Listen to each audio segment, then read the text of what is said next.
दोस्तों इस वीडियो में अपन 3G कटिंग के बारे में चर्चा करने वाले हैं। 3G का मतलब थर्ड जनरेशन कटिंग।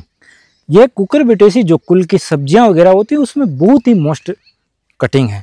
क्योंकि दोस्तों जैसे इसमें क्या है कि फर्स्ट जनरेशन की जो शाखा होती है, मुख्य स्टेम होती है या दूसरी जो उससे निकलने वाली शाखाएं, उस पर बहुत ही कम फल लगते हैं।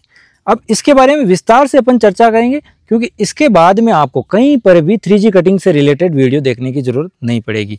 चाहे कोई भी कुकुरबिटेसी सब्जी हो, कद्दू हो, लौकी हो, खीरा हो, सभी में आप इस कटिंग को कर सकते हो। जो कद्दू वर्गीय सब्जियां हैं, बेल वाली सब्जियां, इनमें यह मोस्टली होती हैं।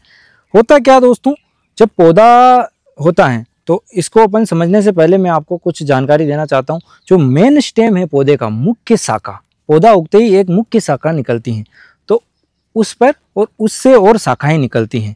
उन दोनों पर जो नर और मादा फूल बनते हैं उनका अनुपात 14:1 होता है।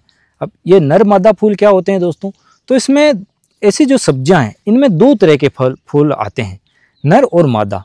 नर फूल केवल परागण में सहायक होते हैं, यानी कि पोलिनाइजेशन में सहायक होते हैं। पोलिनाइजेशन का मतलब वो केवल परागण उसमें मादा फूल में गिरते हैं जिसकी वजह से फल बनते हैं, और मादा फूल ही फल में कन्वर्ट होते हैं। तो जो इनका अनुपात बहुत कम होता है पहली दो शाखाओं पर, यानी मुख्य तना हो गया और उससे निकलने वाली शाखाएं, इन पर 14:1 होता है। यानी कि वास्तव 15 में से एक फूल केवल मादा फूल बनेगा, अगर वो भी गिर गया तो वो चला गया। तो उस पर दोनों जो ये शाखाएं, इन पर फल बनने की संभावना बहुत कम हो गई। अब जो तीसरी ब्रांच है, ये मुख्य तना हो गया, इससे निकलने वाली शाखाएं सेकंड जनरेशन शाखाएं होगी, 2G शाखाएं होगी। अब पहले तना, दूसरी शाखाएं, अब इन शाखाओं से, दूसरी शाखाओं से और शाखाएं निकलेगी दोनों तरफ, तो वो है थर्ड जनरेशन शाखाएं। इन पर लगभग 3 फूल में से 2 फूल मादा बनते हैं, 1 फूल नर बनता है। यानी कि जो रेशियो है, अनुपात है, बहुत ज़्यादा होता है। वहाँ पर 15 फूल में से 1 मादा फूल बन रहा था, यहाँ पर 3 फूल में से अपने 2 फूल मादा बन रहे हैं दोस्तों।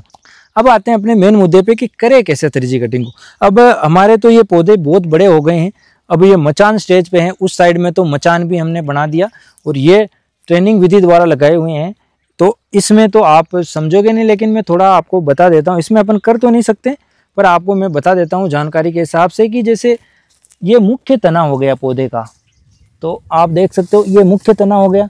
तो ये तो मुख्य तना, इस पर इसकी 5-6 फीट की हाइट पर इसको काट दिया ऊपर से, साइड में शाखाएं निकली उनको भी काट दिया 2-3 फीट से, फिर नहीं काटना, इनमें से शाखाएं निकली उन पे फल लगेंगे। ऊपर सारी शाखाएं जो निकली, 5 शाखाएं ऊपर जो कट के ऊपर, उनमें से 2-3 को रख लिया और 2-3 रखी उनको भी 3 फीट पे काट दिया। इस प्रकार से काटना है। इसके अलावा अपने जो नर फूल वगैरह है उनको नहीं हटाना है, क्योंकि परागण में वो सहायक होते हैं, तो उनको बिल्कुल नहीं छेड़ना। इसके अलावा 2 केमिकल और होते हैं, NAA यानी कि जो बायर का प्लानोपिक्स आदि नामों से आता है, एक अपने जिब्रेलिक एसिड, ये भी टॉनिक मार्केट में मिल जाता है।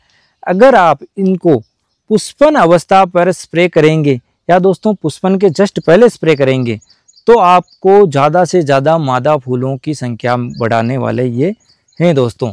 ये दोनों का शानदार रिजल्ट मिला है। इनका स्प्रे करने से मादा फूलों की संख्या अवश्य बढ़ेगी और ये वैज्ञानिकों ने सिद्ध किया हुआ है दोस्तों। इसके अलावा माइक्रो न्यूट्रिएंट भी मिलाना है इनके साथ में, बोरोन वगैरह, कैल्शियम वगैरह, मैग्नीशियम वगैरह, चिलेटेड माइक्रो न्यूट्रिएंट मिश्रण भी स्प्रे करना है ताकि ज़्यादा से ज़्यादा मादा फूल बढ़े।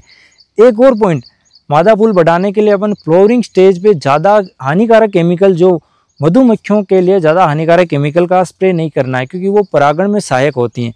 तो उनके इसके लिए अपन क्या करें, जैसे इल्ली वगैरह लग रही हैं या फल छेदक लग रही हैं, तो अपन जो लाभदायक कीटनाशक है जैसे अपने नीम ऑयल हो गया, ऐसों का स्प्रे करें। या दोस्तों फूल अवस्था से पहले आप ज़्यादा हेवी का स्प्रे करें तो कर सकते हो, लेकिन फूल अवस्था पे हो सके तो नीम ऑयल का स्प्रे करें।